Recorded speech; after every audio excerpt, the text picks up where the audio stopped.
Hi friends, இன்றைக்கி என்ன பார்க்க போகிறோன்னா தஞ்சாவூர் கும்பகோணத்தில் ரொம்ப ஃபேமஸான கும்பகோணம் கடப்பா தாங்க எப்படி செய்யுதுன்னு பார்ப்போம்.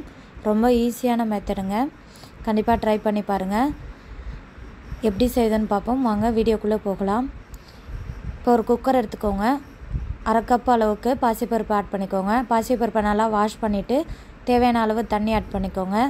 இது கூடவே அரை டீஸ்பூன் அளவுக்கு மஞ்சள்தூள், கொஞ்சமாக பெருங்காயத்தூள், அரை டீஸ்பூன் அளவுக்கு விளக்கெண்ணெய் ஆட் பண்ணிக்கலாம். இது கூடவே 2 உருளைக்கிழங்கு எடுத்துருக்கேன், அதையும் இது கூட ஆட் பண்ணிக்கோங்க.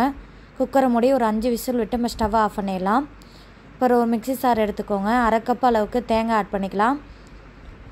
2 டீஸ்பூன் அளவுக்கு பொட்டுக்கடலை ஆட் பண்ணிக்கோங்க. 1 டீஸ்பூன் அளவுக்கு பெருஞ்சீரகம், 1 டீஸ்பூன் அளவுக்கு கல்பாசி, அது கூடவே 2 பச்சை மிளகாய் எடுத்துருக்கேன், அதையும் இது கூட ஆட் பண்ணிக்கலாம். 1 டீஸ்பூன் அளவுக்கு இஞ்சி பூண்டு விழுதையும் ஆட் பண்ணிக்கோங்க. தண்ணி விட்டு நல்லா அரைச்சி எடுத்து வச்சுக்கோங்க. இப்போ ஒரு பேனை எடுத்துக்கோங்க. 4 டீஸ்பூன் அளவுக்கு எண்ணெய் விட்டுக்கோங்க. எண்ணெய் சூடானதுமே இது கூட பட்டை கிராம்பு ஆட் பண்ணிக்கோங்க. அதை நல்லா பொரிஞ்சு வந்ததும் ஒரு பெரிய வெங்காயம் எடுத்துருக்கேன், அதையும் இது கூட ஆட் பண்ணிக்கலாம். காரத்துக்கு தேவையான பச்சை மிளகா, கொஞ்சமாக கருவேப்பிலையும் எடுத்துக்கோங்க. வெங்காயத்தை ஓரளவுக்கு வதக்கிக்கோங்க. வெங்காயம் இப்போ வதக்கிடுச்சு. இப்போ இது கூடவே மீடியமான சைஸ் ஒரு தக்காளி எடுத்துருக்கேன், அதையும் இது கூட ஆட் பண்ணிக்கலாம். தக்காளி வணங்க தேவையான அளவு உப்பு ஆட் பண்ணிக்கோங்க. இப்போ தக்காளி வணங்கிடுச்சு பாருங்கள். இப்போ இது கூடவே வேக வச்ச உருளைக்கிழங்க சின்ன சின்னதாக கட் பண்ணி அதையும் இது கூட ஆட் பண்ணிக்கோங்க.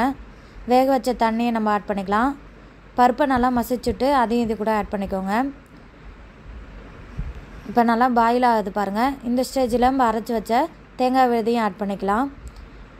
நல்லா மிக்ஸ் பண்ணிக்கோங்க. இப்போ இது கூடவே தேவையான அளவு உப்பு ஆட் பண்ணிக்கலாம். ஒரு 5 நிமிஷம் நம்ம மூடி வச்சிடலாங்க. இப்போ 5 நிமிஷம் ஆயிடுச்சு. நல்லா கொதிச்சு வருது பாருங்கள். கிரேவி நல்லா இதாகிடுச்சு பாருங்கள்.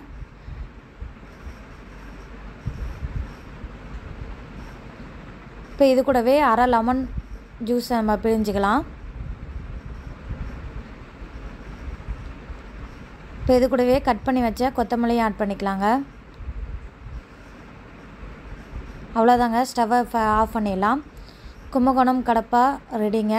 ரொம்ப ஈஸியான மெத்தடுங்க. இதை நீங்கள் தோசை, இட்லி, சப்பாத்திக்கு அவ்வளோ சூப்பராக இருக்கும் காம்பினேஷன். கண்டிப்பாக ட்ரை பண்ணி பாருங்கள். அவ்வளோதாங்க, கும்பகோணம் கடப்பா ரெடிங்க.